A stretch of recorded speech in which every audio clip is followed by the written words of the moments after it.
Normalizamos lo que vemos en casa. Normalizamos... Qué fuerte.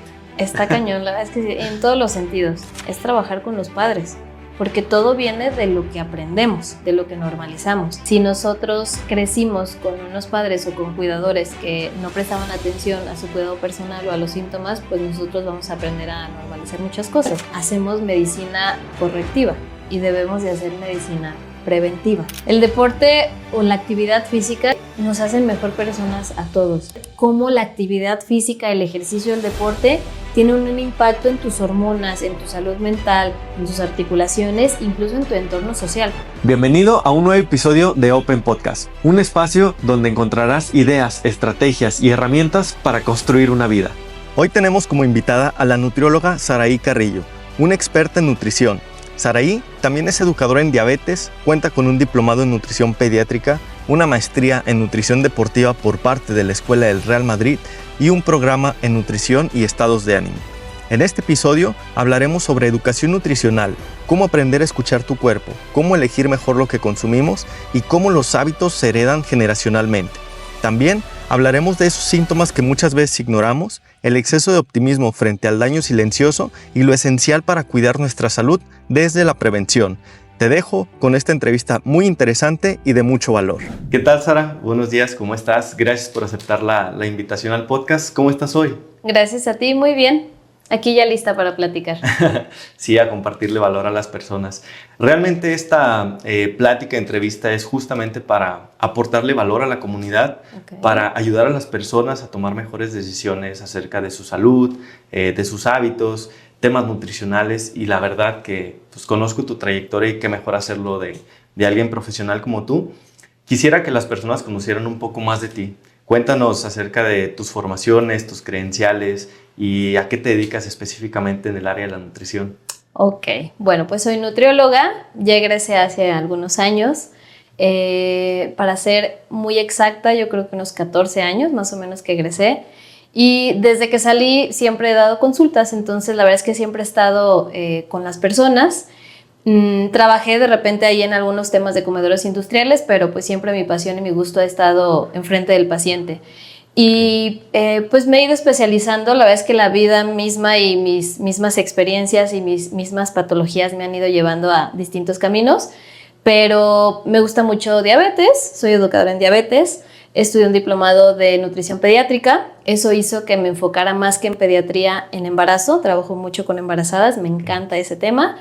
Recientemente estoy como volteando a ver todo este ambiente hormonal.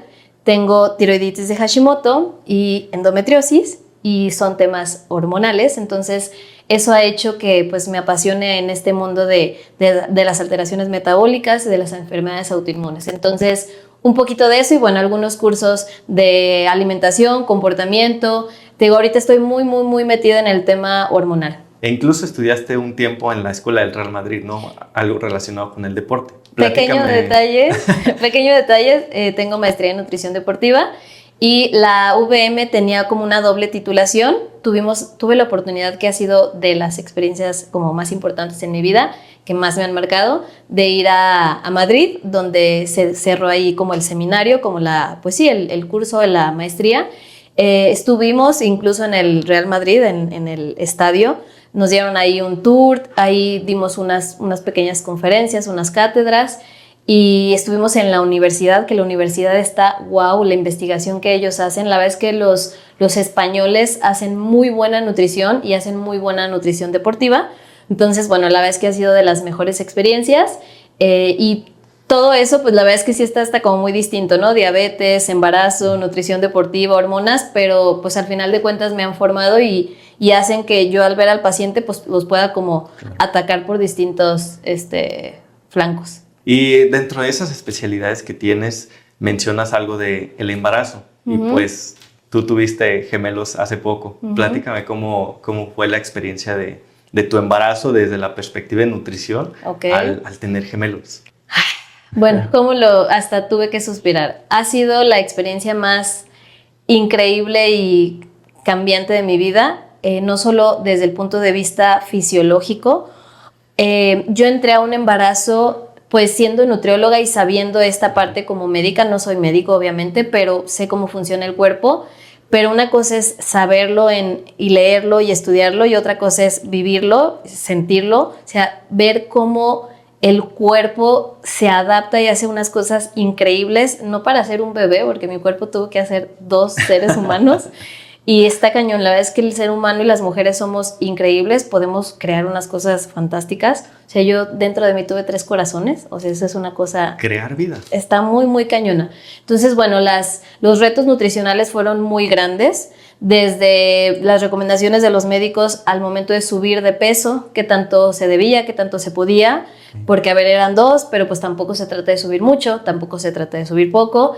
Los requerimientos aumentados, porque pues no solo es mantenerme con vida a mí, sino mantener con vida y crear órganos y células y tejidos de otras 2 personas, y pues la información genética que yo estuve pasando ahí con los bebés. Entonces, sinceramente fue una etapa también que la viví con un poco de angustia. Creo que a muchas mamás les pasa, a algunas no, porque siempre piensas si estás haciendo bien las cosas, si estás comiendo suficiente, si estás tomando suficiente agua, si está bien que sientas esto, si estás bien que no lo sientas. Entonces sí es una etapa, la verdad es que difícil, pesada, pero pues increíble. El cuerpo hace unas cosas de verdad maravillosas. Y claro, pues tú estás dentro del medio de la salud, entonces ya sabías más o menos qué te esperaba, a qué ibas. Sí. Me gustaría saber exactamente cómo elegiste al equipo de profesionales que te acompañó en el camino del embarazo. ¿Cuáles son los principales involucrados para llevar un buen embarazo en cuestión de los profesionistas? Definitivamente, a ver, hay muchos profesionales y todos merecen nuestro respeto y estudian y todo, pero hay muchas cosas que tienes que tomar en cuenta, y más tú como paciente, que es uno, primero, el hacer clic con los profesionales con los que te rodeas, porque tienes que confiar plenamente, y no digo ciegamente, porque también se vale cuestionar, pero tienes que confiar en la otra persona, que si te está haciendo alguna recomendación, pues confías a ciegas.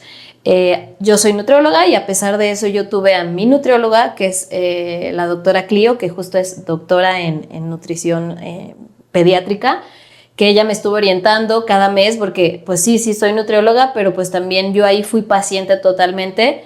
Mis ginecólogos, porque tuve varios ginecólogos, desde la experta en estos temas del parto, de la cesárea, de las cosas como más técnicas, y también tuve el respaldo de otro médico muy interesante, que su perfil es buenísimo, que yo creo que te lo voy a recomendar para que lo entrevistes, donde él es ginecólogo y es médico funcional. Entonces, bueno, él también me dio muchos tips y estrategias de pues qué hacer a nivel de micronutrientes, y de qué hacer y qué no hacer. Entonces, la verdad es que sí fue un equipo que lo seleccioné ahí muy delicadamente, y gente que yo sé que tiene muchas certificaciones y que tienen este enfoque integral y funcional, que no es meramente médico, sino que le toman la importancia y el peso a la alimentación como debe de ser, porque hay muchos médicos que Claro. eso no importa. Tú personalmente, ¿cómo llevaste tu proceso? ¿Cómo te preparaste cuando sabías que ya venían unos gemelos?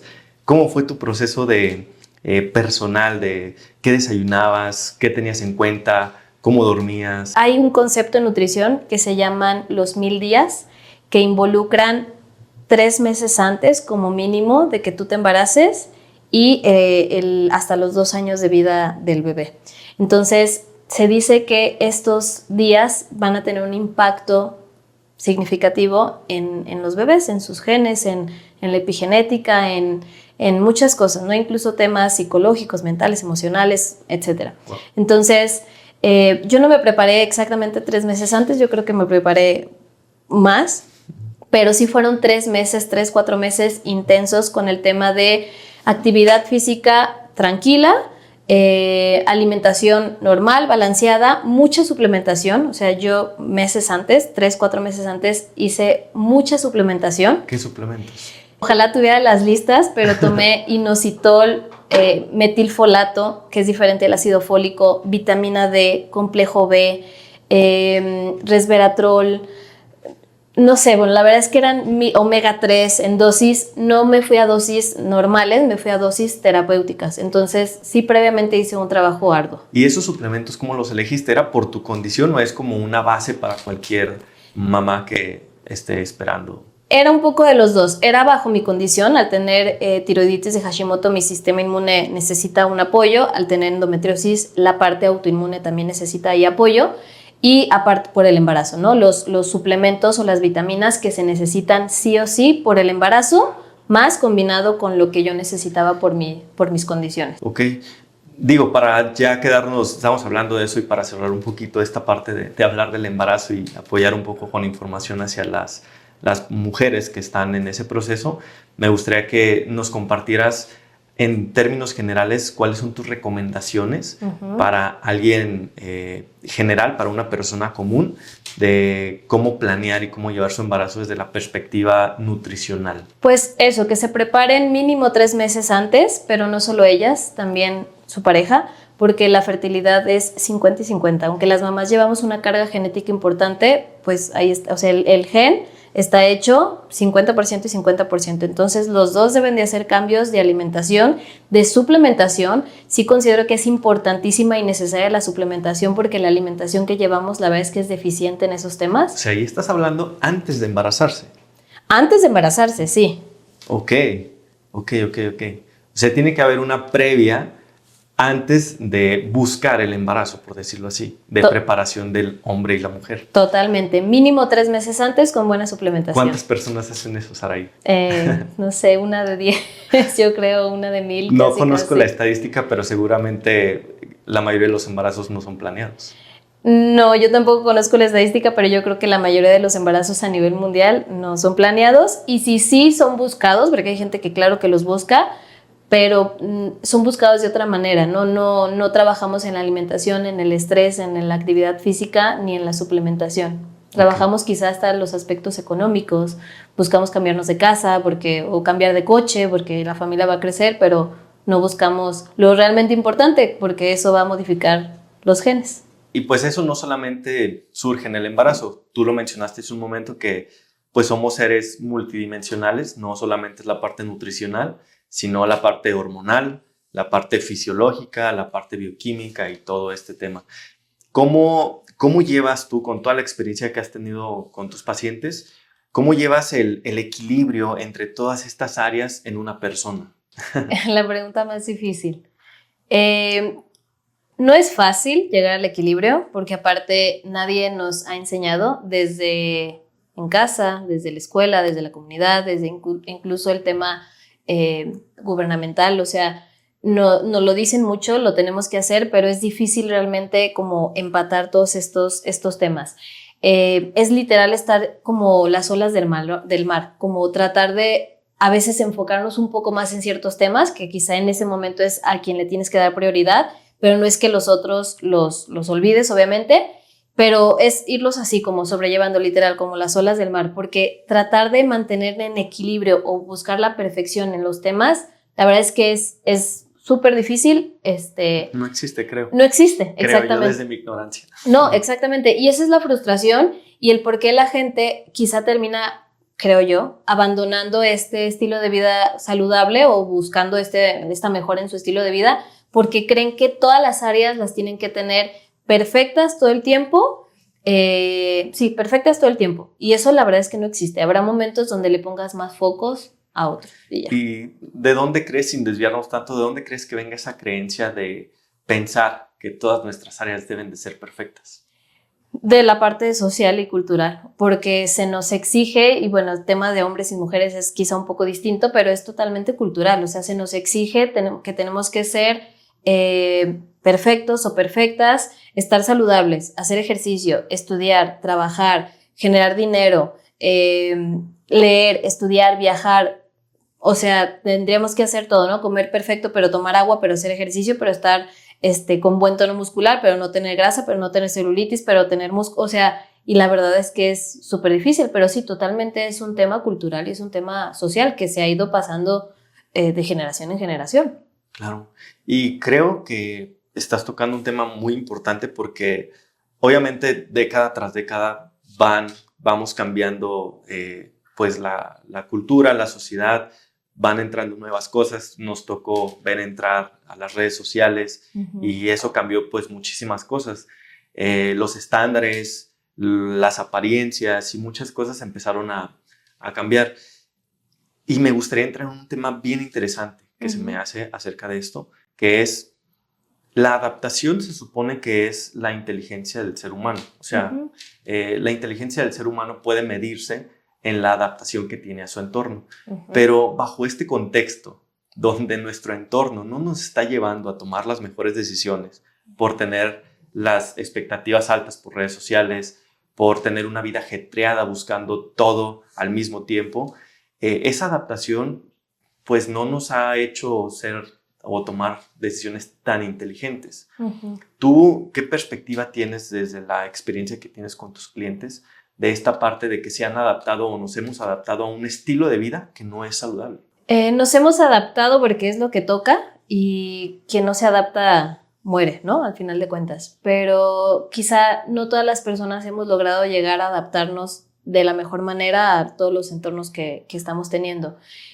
Lo que yo recomiendo, lo que yo les sugiero a mis pacientes es pues buscar esta adaptación al ambiente, al sistema, que ahorita todo es rápido, veloz y más, o sea, enfocándonos y planteándolo en la alimentación. Ok, la vida es rápida, no descanses, no duermas, no pierdas tiempo cocinando, porque para cocinar y para comer saludable hay que meterle tiempo, pero no lo hay porque te la pasas trabajando o manejando, yendo por los niños, porque aparte pues hay que llevar a los niños a 20,000 actividades, ¿no? Porque tienen que ser los mejores, ¿no? En el futuro.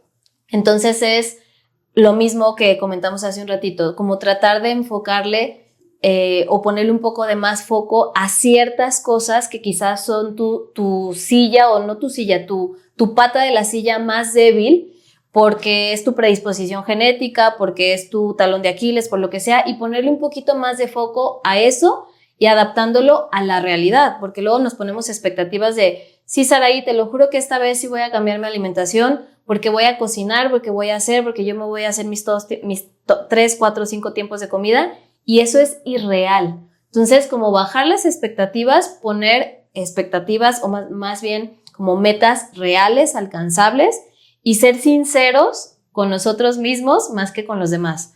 A ver, Saraí, no voy a cocinar, no me gusta cocinar, pero sí puedo comprar en tal lugar, o puedo mandar a hacer mi comida en tales lugares. ¿Qué me recomiendas? ¿Qué les pido? ¿Qué puedo hacer? ¿Qué puedo comprar? Entonces eso, o sea, llevarlo a una adaptación realmente sostenible y real, pero bajando al 1000 las expectativas y enfocándonos en un solo tema. O sea, es mucho mejor enfocarte en un tema chiquito y que lo domines, y ya que lo domines, irte quizá a otro tema. Claro. Y digo, hace un momento fuera de cámara estamos hablando un poco acerca de este tema de la epigenética y la cultura.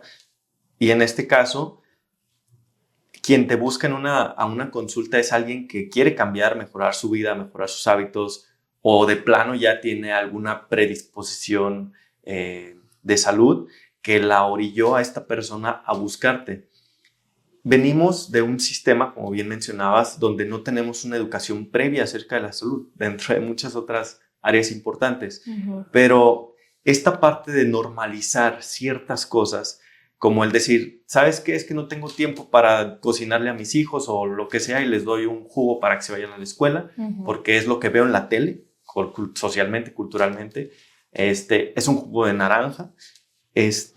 ¿Cómo hemos normalizado algunas cosas en la sociedad como buenas que realmente pues no nos están haciendo el mayor beneficio y después vamos a pagar las consecuencias? Me gustaría que nos compartieras un poco cómo has visto que algunas de estas normalizaciones han afectado en la vida de la mayoría de los pacientes que te visitan. Normalizamos lo que vemos en casa. Normalizamos... Qué fuerte. Está cañón, la verdad es que sí, en todos los sentidos. Y muchas veces me pasa que vienen pacientes, ya no trabajo con niños, pero de repente llegan quizá no niños, pero adolescentes o gente joven, y quizá vienen acompañados por sus padres, y el tema no es trabajar con ellos, es trabajar con los padres, porque todo viene de lo que aprendemos, de lo que normalizamos. Si en casa es completamente normal y aceptado tomarte un jugo artificial súper amarillo en un Tetra Pak porque es parte del desayuno y es normal, tú vas a seguir replicando eso cuando tú seas un adulto, porque no lo vas a ver como algo malo. Y no es que sea algo malo per se, es cada cuándo lo puedo hacer, por qué lo estoy haciendo y en qué momento del día y también mis condiciones. Entonces, la verdad es que pues, la base siempre va a venir desde casa. Y no es que ya siendo adultos, pues ya valió y ya no hay vuelta atrás y pues ni modo, yo ya fui criado, ya fui educado, o sea, sí, tienes esas bases y es muy difícil cambiar la mente. Tú que estudias la mente sabes que cambiar patrones que vienen desde la infancia es difícil, más no imposible, pero como adulto ya tienes las herramientas o te haces de herramientas porque te interesa para poder cambiar esos hábitos y no seguir como mandando o sí, aventando de generación tras generación estos hábitos que le va a seguir pesando a tus hijos, a tus nietos. Entonces, literal, me regreso al ejemplo que te decía, muchas veces me llegan con los niños, pero los niños, ¿qué? Los niños ni van al súper, ni compran, o sea, no tienen dinero para comprar las cosas y muchas veces no preparan los alimentos porque no están capacitados para usar un cuchillo, prender la estufa o el fuego, lo que sea.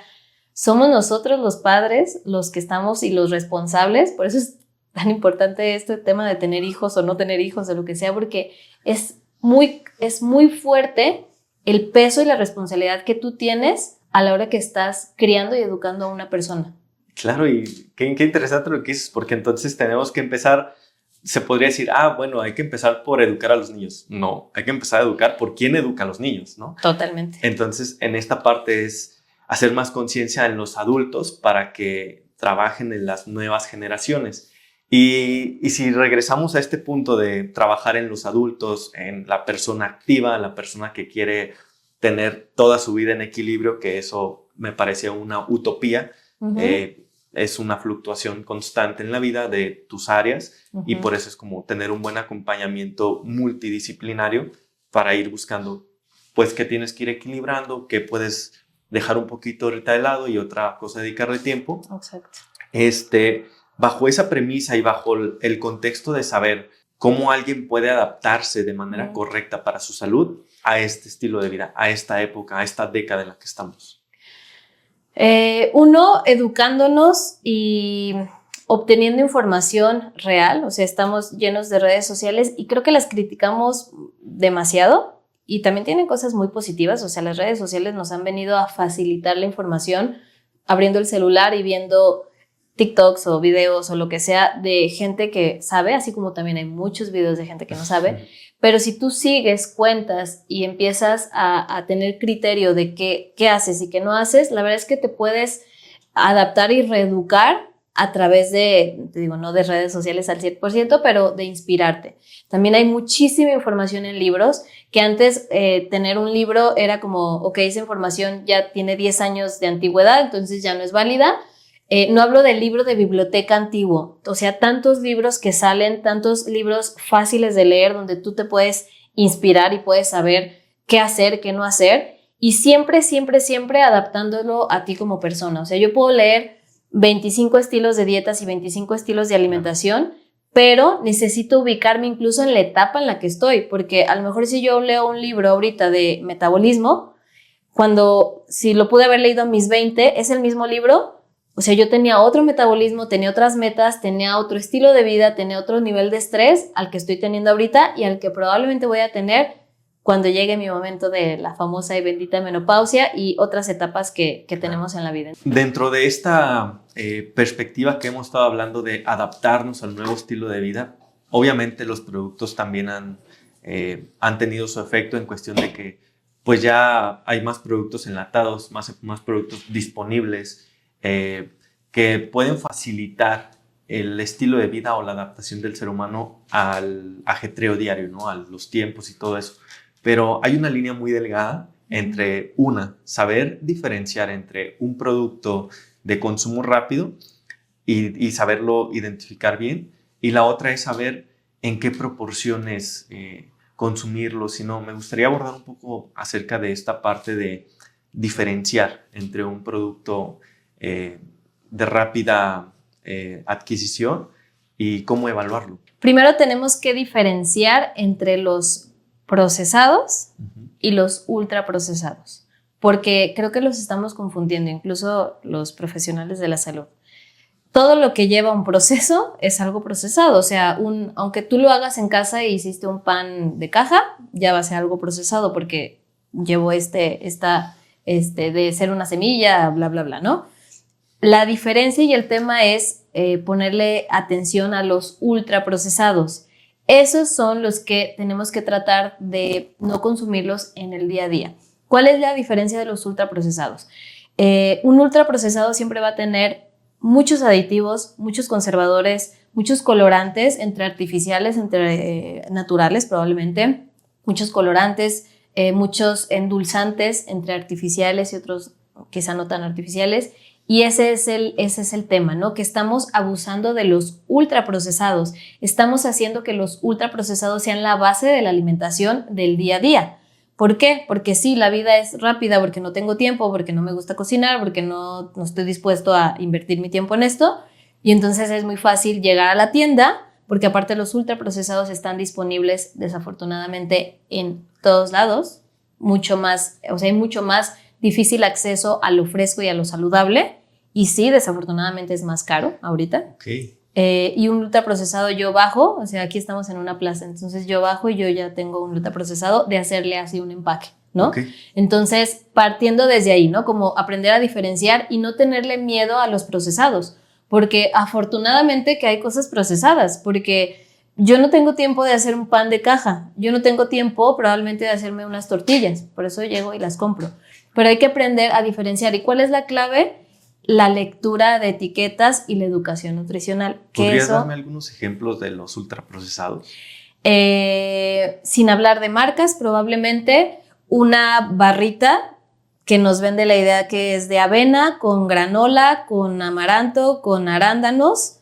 Eso podría ser un ultraprocesado. Eso suena saludable, ¿estás de acuerdo? Suena súper saludable, pero a la hora que volteas la etiqueta y lees los ingredientes, es una lista de este tamaño con estabilizadores, con gomas, con aditivos, con colorantes, porque para hacerla integral pues hay que ponerle color caramelo, o para que tenga chispas de arándanos o tonos rojos de frutos rojos, pues hay que ponerle colorante a la mermelada de frutos rojos, ¿no? Porque no es tan roja. Entonces, ese es como el ejemplo como más clave, o a lo mejor un batido de proteína para estos que ya vienen preparados, donde yo leo, volteo y tiene, repito, un chorro de ingredientes y de estabilizadores y de aditivos y de saborizantes, y que su versión procesada sería algo quizá un poquito más casero, que yo me hiciera un licuado. O sea, no es lo mismo, un ultraprocesado es comprarme quizá un licuado que yo abro el refri de la tiendita y ya trae todo, y algo procesado sería un licuado que yo me hago en casa con cosas que ya vienen preparadas probablemente, pero lo hago un poco más casero. Y eso termina siendo una trampa muy mortal para una persona que desconoce de cómo leer las etiquetas, porque si alguien llega a la tienda y dice, hoy voy a desayunar bien, y agarra un licuado de proteína y una barrita de avena con arándano, va a creer que está haciendo las cosas perfectas, pero está agarrando dos ultraprocesados. Es que ese es el tema. ¿Y cuál es la clave? La educación nutricional y la lectura de etiquetas, sin obsesiones, porque claro que está la línea también muy delgada, donde te empiezas a obsesionar por comer solo cosas saludables, y bueno, también hay que aprender a tener como esta flexibilidad. Pero la clave es esa, o sea, la clave es aprender a leer. Eso no nos los enseñan, ojalá lo enseñaran. Nadie, o sea, tus papás no te lo van a enseñar porque probablemente ellos no lo sepan. En la escuela no te lo van a enseñar porque las maestras son maestras, no son nutriólogas. Tendrías que ir a una asesoría con el nutriólogo, porque ni siquiera el médico a lo mejor lo sabe, pero no tiene el tiempo, no es su expertise de ponerse a explicar estos temas. Entonces, también quitarnos un poco el cliché de ir al nutriólogo es ir solo a bajar de peso.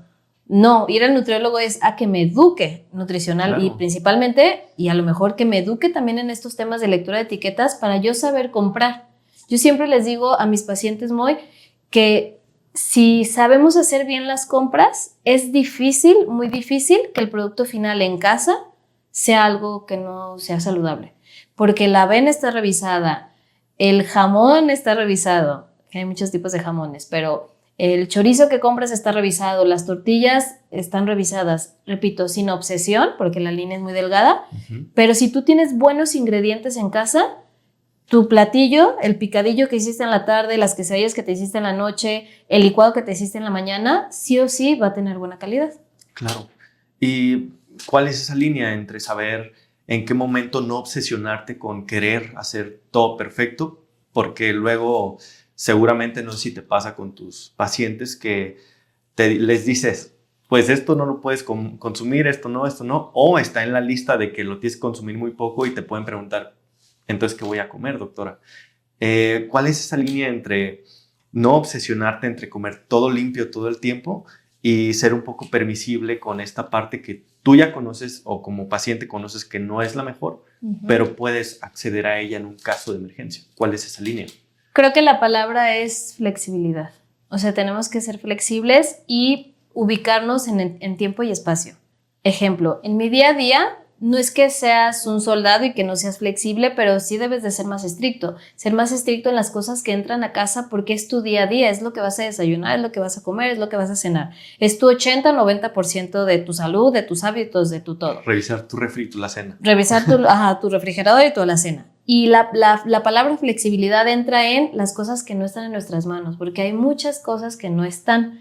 Ejemplo, estoy de vacaciones en un país que quizá no conozco y lo único que hay son estas 2 o 3 opciones, porque si no las como, me voy a morir de hambre. Bueno, no me voy a morir de hambre, ¿verdad? No voy a morir de hambre, pero... Sí, pues entiendo la frase coloquial. Voy a pasar hambre o necesito esta energía porque vamos a ir a caminar 15 kilómetros y esto es lo único que hay. Vale, no pasa absolutamente nada porque mi día a día es saludable, tengo un buen estilo de vida, tengo un buen manejo de estrés, o sea, también incluso los productos que uso a nivel de higiene personal son buenos y no pasa absolutamente nada. Entonces, flexibilidad en eso, flexibilidad quizá también cuando vamos a casas ajenas o a restaurantes. Tú no vas a llegar al restaurante y preguntarle al mesero qué tipo de aceite usa, porque seguramente van a usar un aceite que no es de aguacate. Soy yo.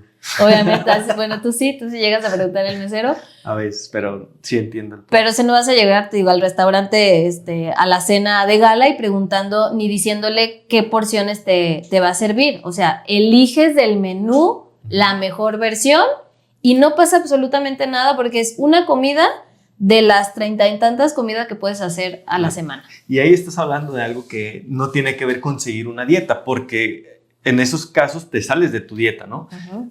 El tema es la educación, donde el paciente debe de saber regresar a su equilibrio. Uh-huh. Y solamente va a saber regresar a su equilibrio a través de él ya tener un conocimiento, una educación previa con un profesional para saber cuándo salirse, cómo salirse, en qué se salió y sobre todo cómo regresar a su centro. Okay. ¿Cómo es tu proceso de educación con tus pacientes en general? ¿Cómo los llevas tú a esa parte de irse conociendo e ir tomando mejores decisiones en su vida en cuestión de la salud? El tema muchas veces, Moy, no es lo que hacemos enfocándonos en la alimentación, sino lo que hacemos después de portarnos mal, ¿no? Como decimos con la alimentación. Ejemplo, las personas que tienen atracones. El problema no es el atracón, el problema es lo que hacemos después del atracón. Como comí mucho esto, ya no voy a hacer esto. Como comí o no comí esto, voy a hacer 3 horas de ejercicio. Entonces, mi trabajo con los pacientes es recordarles, por eso deben de venir al nutriólogo y claro, no una vez cada 28 años. No decir, tengo mi dieta y la sigo 6 meses. Sí, no, ¿por qué? Porque hay que estarle recordando al cerebro, hey, te saliste del plan, tuviste un atracón, ¿qué hago? Tuviste una fiesta, no pasa absolutamente nada, ¿qué haces? Ya pasó. O sea, tratas en ese momento de elegir la mejor versión siempre. Estoy en una fiesta, estoy en una reunión, estoy en un restaurante, elijo la mejor versión. Y si no se pudo, porque la misma comida me llevó y pues me pedí 2 chelas en lugar de nada o lo que sea, borrón y cuenta nueva y al día siguiente seguir con tu estilo de vida normal. Okay. Porque no va a pasar absolutamente nada cuando son cosas esporádicas. Okay. ¿Qué es cosa esporádica? Que tu 80-90% de tu vida sea tu alimentación, los productos que ya revisaste, tu estilo de vida, tu ejercicio, y ese 10%, 15% sean estas salidas que no están bajo tu control y que también se vale disfrutar y que si ya lo hiciste, no pasa nada, al día siguiente retomas tu rutina y no pasa absolutamente nada. Ok, creo que ya está tomando un poquito más de forma lo que nos estás compartiendo. Entonces, si alguien se quiere adaptar a mejorar su salud en esta era, es importante saber diferenciar las etiquetas, ¿no? Sí. Hacerlo sostenible, tener una educación para saber regresar a tu homeostasis de la utopía del equilibrio, y bajo esta premisa es hacerlo muy sostenible, muy adaptado a tu estilo de vida y muy adaptado a tus predisposiciones tanto de entorno, de contexto, genéticas, de salud o de padecimientos preexistentes, etcétera, ¿no? Entonces es una parte de un acompañamiento donde vas acomodando las piezas, pero sobre todo vas siendo flexible, no vas teniendo como una línea obligatoria de esto está bien y esto está mal. Entonces creo que va tomando forma. Bajo este contexto, ¿cómo detectas un desequilibrio a nivel de síntomas? Bueno, el cuerpo habla, siempre el cuerpo va a hablar, solo que a veces no lo queremos escuchar o no nos enseñaron a escucharlo, porque también eso lo aprendemos de casa. Si nosotros crecimos con unos padres o con cuidadores que no prestaban atención a su cuidado personal o a los síntomas, pues nosotros vamos a aprender a normalizar muchas cosas. Entonces, bueno, esto incluso también se aprende. Si no lo has aprendido, desarrollarlo, porque si no lo aprendes, claro que puedes en tu siguiente etapa seguir aprendiendo y desarrollarlo. Sí. Y escuchar al cuerpo, o sea, no es normal muchas cosas que nos pasan. Culturalmente, nosotras las mujeres normalizamos un poco más que ustedes los hombres, pero en general, bueno, a nivel de seres humanos normalizamos muchas cosas. Normalizamos no dormir bien, insomnio, hay muchas formas de insomnio, pero tener un sueño de mala calidad, normalizamos los dolores de cabeza, normalizamos los dolores de cuerpo. Me duele el hombro desde hace 3 meses. A ver, no es normal. Normalizamos inflamación, normalizamos estar distendidos, tener indigestión cada vez que comemos, querer quedarnos dormidos después de cada tiempo de alimento. O sea, eso no es para nada normal. Entonces, ¿cómo lo aprendemos? Pues aprendiendo justo a diferenciar que el cuerpo debe de funcionar bien. No somos máquinas, también nos enfermamos, pero no estamos hechos para sentirnos mal en ninguna etapa de la vida, o sea, incluso en la vejez, que claro que los órganos van a trabajar de una manera quizá un poco menos eficientes, pero aún así no es normal estar todo, pues todo fregado todo el tiempo. ¿Y cómo saber cuándo esos síntomas están tomando una relevancia importante al momento de estar gestando una enfermedad importante? Primero, cambiar un poco el enfoque de la medicina o del cuidado o del autocuidado que tenemos. En México o en medicina occidental hacemos medicina correctiva y debemos de hacer medicina preventiva. Vamos al médico cuando estamos enfermos, vamos al médico cuando nos sentimos mal, vamos al médico cuando tenemos 3 meses con gastritis, colitis, insomnio, etc. Cuando nos sentimos más mal de lo que era normal sentirnos. Exactamente, cuando ya no puedes con tu vida. Y no, o sea, tenemos que aprender a diferenciar cuando vamos por temas de prevención, de prevención a corregir, y que siempre eso va a tener mejores resultados que cuando nosotros vamos a ir a corregir una enfermedad o un síntoma. Entonces eso. Y por ejemplo, ¿prevención se ve con un médico o prevención se ve con un educador en nutrición? ¿Con quién se ve el tema de prevención? Porque al médico vas, aunque te sientas mal de un tema nutricional que no es médico, vas con el médico porque quieres corregir, como dices. Pero entonces la parte de tener una terapia o un proceso preventivo, ¿con quién se ve? Con un poco de todo. Con tu médico general, si es con quien acudes habitualmente por alguna gripa, por algún problema estacional. En el caso de nosotras las mujeres, que debemos acudir al ginecólogo mínimo una vez al año, por lo menos 2.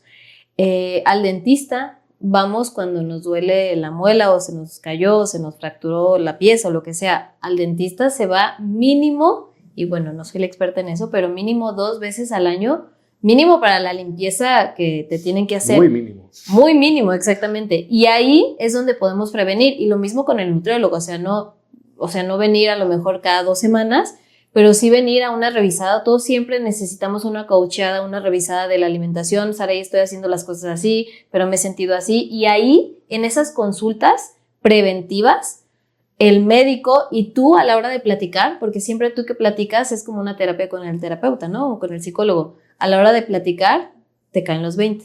¿Cuándo sabes que los síntomas ya se están saliendo de control? No a un nivel de me siento mal y estoy enfermo, sino a un nivel de una enfermedad como diabetes, como una enfermedad autoinmune. ¿Cómo ir detectando eso que en algún momento, dejando de lado la predisposición genética, se puede prevenir un poco esta parte de activación de genes en caso de que tuvieras una predisposición genética, repito? ¿Cómo ir detectando, cómo prevenir? Uno, teniendo muy claro el no normalizar nada. O sea, repito, no es normal dormir mal, no es normal que te duele la cabeza, no es normal que estés cansado. Hablo del día a día de la mayor parte de tus días. O sea, de repente puede ser normal si tú anoche, Moisés, no dormiste bien, pues que a lo mejor hoy han descansado, pero eso fue algo de ayer y entiendes la causa. Estoy cansado porque ayer no dormí, porque el vecino tuvo fiesta, o sea, hay un por qué y un para qué y un de dónde vienen los síntomas. Cuando empiezas a vivir con síntomas de, pues es que no sé por qué me duele la cabeza, como que tengo 3 meses, como que tengo 1 año, como no sé por qué me duele este hombro, no sé por qué me duelen las rodillas, tenemos que investigar. Y siempre, bueno, el punto o como el paso número 1 es, se supone también que nos debemos de hacer estudios de laboratorio por lo menos una vez al año. Si tus estudios de laboratorio del año pasado salieron bien y no hay predisposiciones genéticas fuertes, etcétera, quizá te lo puedes brincar 2 años. Pero hacerte estos chequeos, estos check-ups generales básicos de tu sangre, un examen general de orina, nos puede orientar.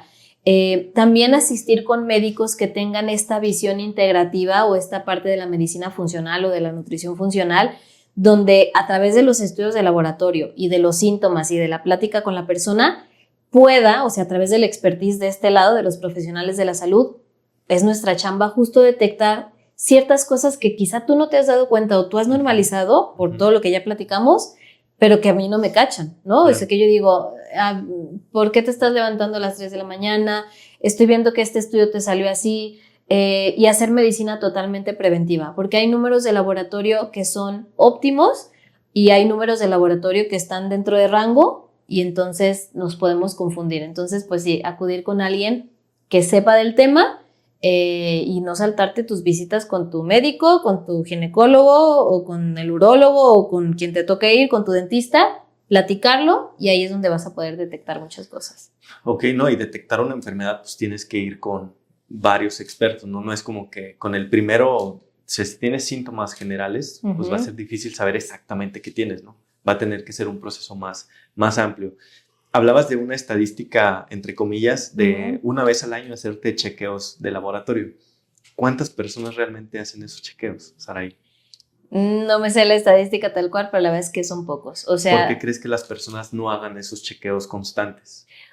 Porque no tenemos la cultura, no tenemos un hábito. Repito, hacemos medicina correctiva, no medicina preventiva. Si no me siento mal, no voy a hacerme estudios. Exactamente, o sea, porque solo vamos al médico cuando nos sentimos mal y solo voy al laboratorio cuando me están detectando buscando alguna enfermedad, sino ¿para qué voy? Entonces, cambiar esta idea, no te haces estudios cuando te sientes mal, te haces estudios de chequeo completamente general.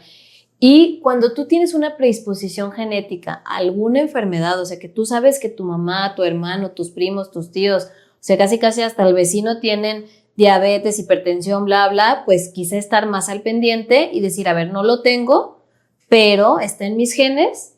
Cada año, cada 2 años me estoy checando esto y le estoy buscando a esto en particular. Por ejemplo, si mi familia tiene diabetes, entonces yo cada año, cada 2 años, acudo con mi médico, con mi cardiólogo probablemente, con el nutriólogo, que me pidan estudios y valoramos y detectamos si vemos que hay algo raro, pues empezar a prevenir antes de que se dé la enfermedad. Porque ninguna enfermedad, Moisés, a menos que sean obviamente las agudas, como una gripa o cosas así, pero nadie se hace diabético, o sea, nadie amanece diabético. Ay, ayer lunes no y hoy martes ya soy diabético. Evidentemente no, ni nadie despierta hipertenso de un día para otro.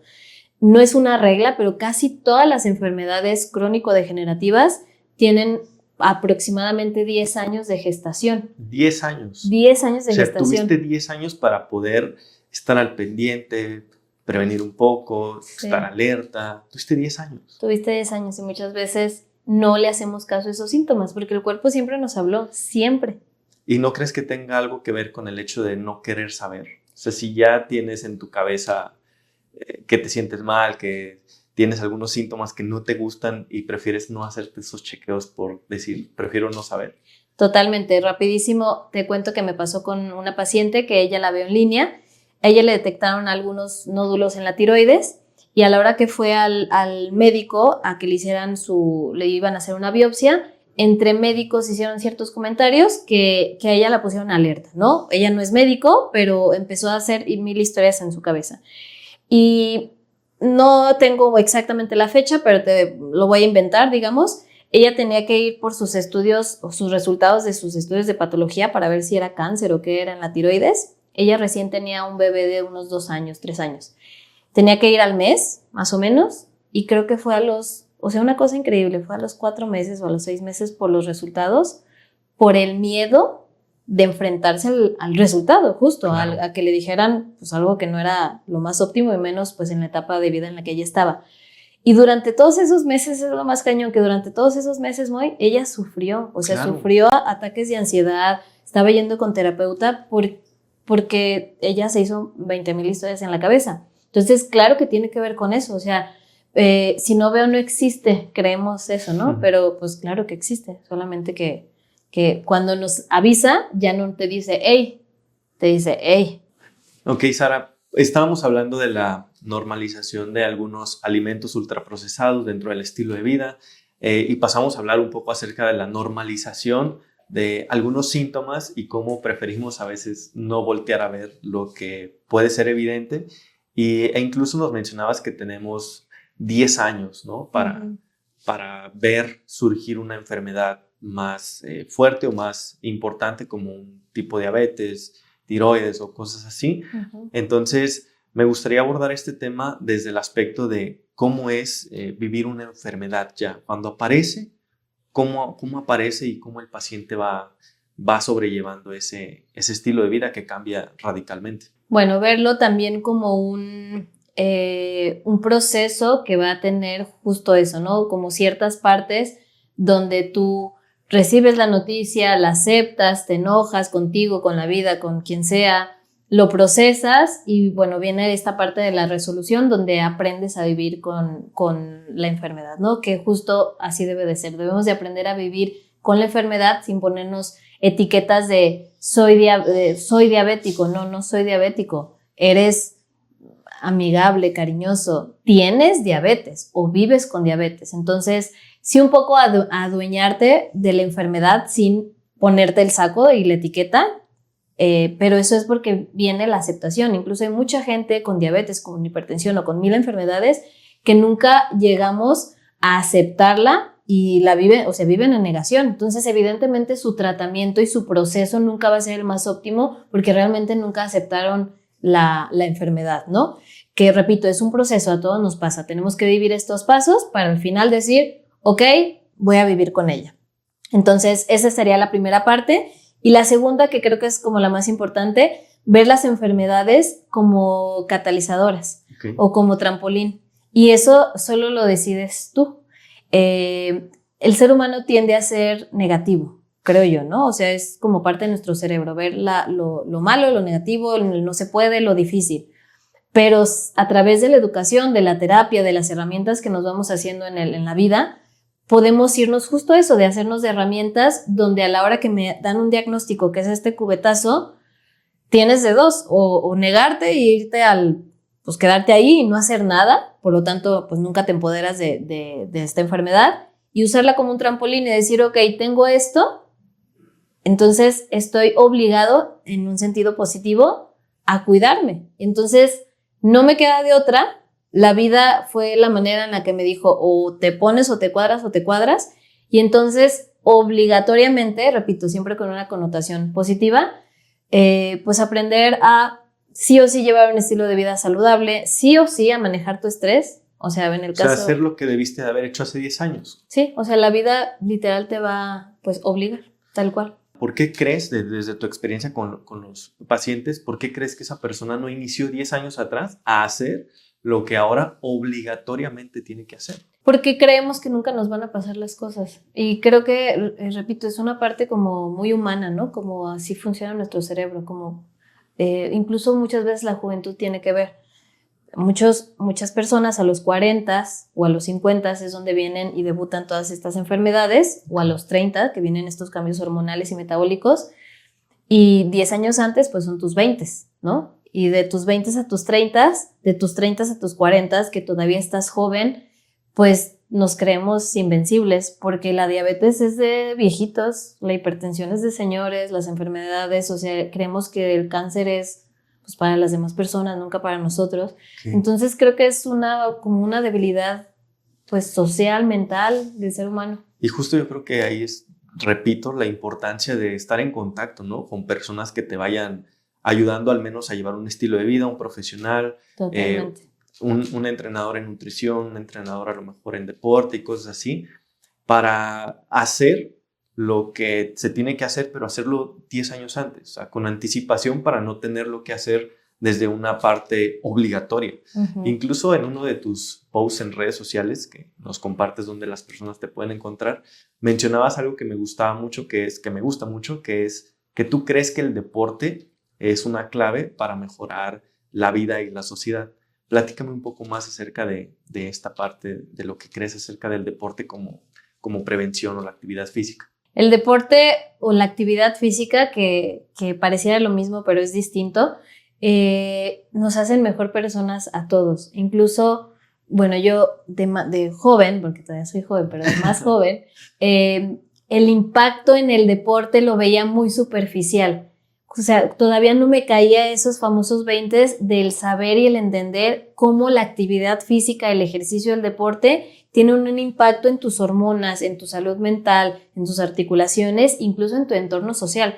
Y lo vemos con los adolescentes que están metidos en el deporte, tienen mucho menos riesgo de padecer alguna adicción, ya sea de alcohol o de drogas, por estar metidos en el deporte. Alguien que está metido en el deporte está obligado, y repito, usándolo de la mejor manera, la palabra obligado, claro, a dormirse temprano porque se tiene que levantar temprano para ir a los entrenamientos. Dormirse temprano porque está cansado. Comer bien, porque si no come bien, él sabe que el siguiente día en el entrenamiento no va a rendir, se va a marear, lo que sea. Entonces, es una manera de obligar a los jóvenes, repito, siempre en esta parte positiva, de que si están metidos en el deporte y en la actividad física, no hay de otra que te lleve a un buen camino.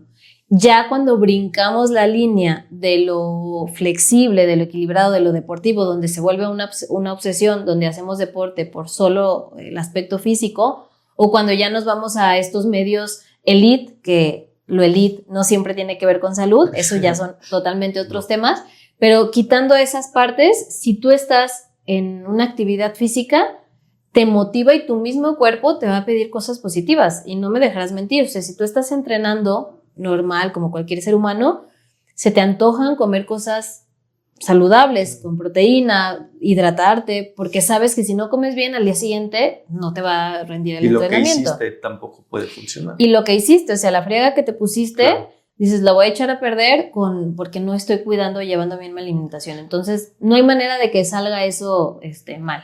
Sí, el punto al que quería llegar era que, por ejemplo, alguien que ya tiene un diagnóstico, un cubetazo de una enfermedad, pues se le recomienda llevar un estilo de vida, de hacer deporte a lo mejor, actividad física, mejorar sus hábitos de alimentación, de sueño y todo.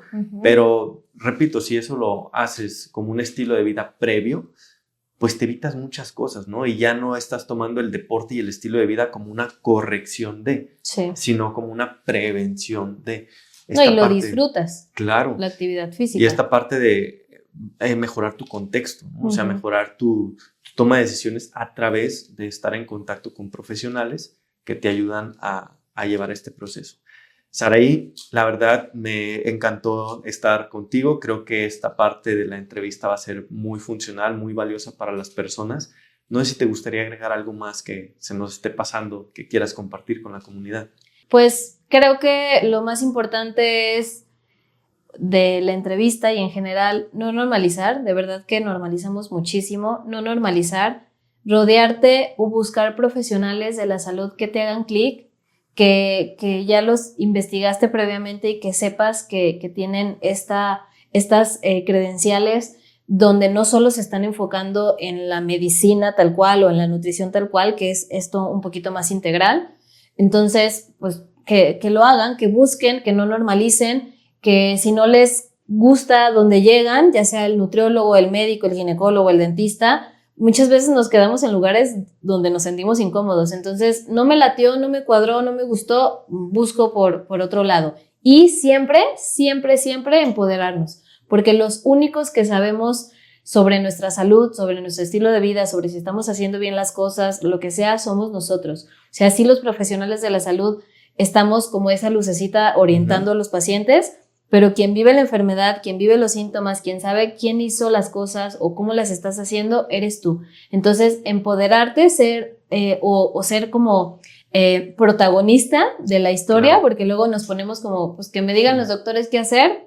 Sé un protagonista de tu historia, documéntate, aprende, sigue páginas interesantes, lee libros, o sea, documéntate de cosas positivas y empodérate de tu alimentación, de tu estilo de vida y de tu estilo de vida en general. Claro, para cerrar, solamente me gustaría retomar algo importantísimo que dijiste. ¿Cuál es el equipo base de profesionales de la salud que debería tener una persona de cabecera? Un nutriólogo, definitivamente. Un dentista, un odontólogo, porque también a través de la boca podemos ver muchas cosas. Y creo que ahorita va a estar muy de moda y es de donde en algunos años va a surgir todo, médicos que tengan especialidad o un enfoque más de medicina funcional. La medicina funcional es mucho más integrativa. Entonces, al médico que vayas, seas con el médico general, con el urólogo, con el cardiólogo, con el endocrinólogo, que tengan esta visión un poquito más integral y que no solo llegues y te retaquen de 25,000 pastillas que solo van a tapar síntomas y no van a solucionar el tema de raíz. Un médico funcional siempre se va a ir a la raíz de tu problema. Te duele la cabeza, pero ¿por qué? No nada más te doy un medicamento para que se te quite el dolor de la cabeza. Entonces, creo que ese sería como la base. Un nutriólogo, un odontólogo, tu ginecólogo en el caso de las mujeres o un médico funcional. Saraí, pues la verdad muy enriquecedora la plática contigo. Creo que aportas mucho valor a tus clientes. Incluso va a ser muy valioso esto para las personas que escuchen. Me gustaría saber dónde pueden encontrarte, cómo funciona tu consulta y qué pueden encontrar contigo. Bueno, yo estoy aquí en Guadalajara. Mis redes sociales todas, desde Facebook, Instagram, bueno, todas las que existen casi. Nutrición Total GDL, esa es mi página. ¿Y cómo llevo la consulta? Bueno, pues a través me pueden mandar ahí un mensajito, ya sea por las redes sociales o si tienen contacto con Moisés, pues que les pueda pasar mi teléfono. Y es venir a la primera sesión, que es como ver dónde estamos parados, ver de qué se trata el tema. Muchas veces al principio yo pido estudios de laboratorio, no a todos, dependiendo que yo vaya sospechando, aunque no quieran, aunque no queramos piquetito en el brazo, pues a veces es necesario. Y de ahí podemos partir para empezar a tomar decisiones. La verdad es que yo siempre les pido a mis pacientes que me tengan paciencia y se tengan paciencia, porque es imposible que en una sola consulta podamos tanto resolver, solucionar o identificar temas. Las mismas consultas y las mismas semanas nos van diciendo por dónde darle. Entonces, pues sí, tenerse paciencia, 2, 3. Tampoco se trata que yo los quiera tener aquí cada 15 días, porque la verdad es que no es así. Pero más o menos así trabajo. Tengo consultas presenciales y consultas virtuales. Muchas gracias, Saraí, y gracias por tu tiempo de nuevo. Gracias a ti, Moy. Si te gustó el episodio, compártelo con alguien que creas que le pueda funcionar esta información. Déjanos en los comentarios qué te pareció la entrevista y si te gustaría hablar de un tema en específico. También recuerda que si necesitas ayuda o asesoría en temas de salud, finanzas o desarrollo personal, puedes contactarnos. Suscríbete y nos vemos en el siguiente capítulo.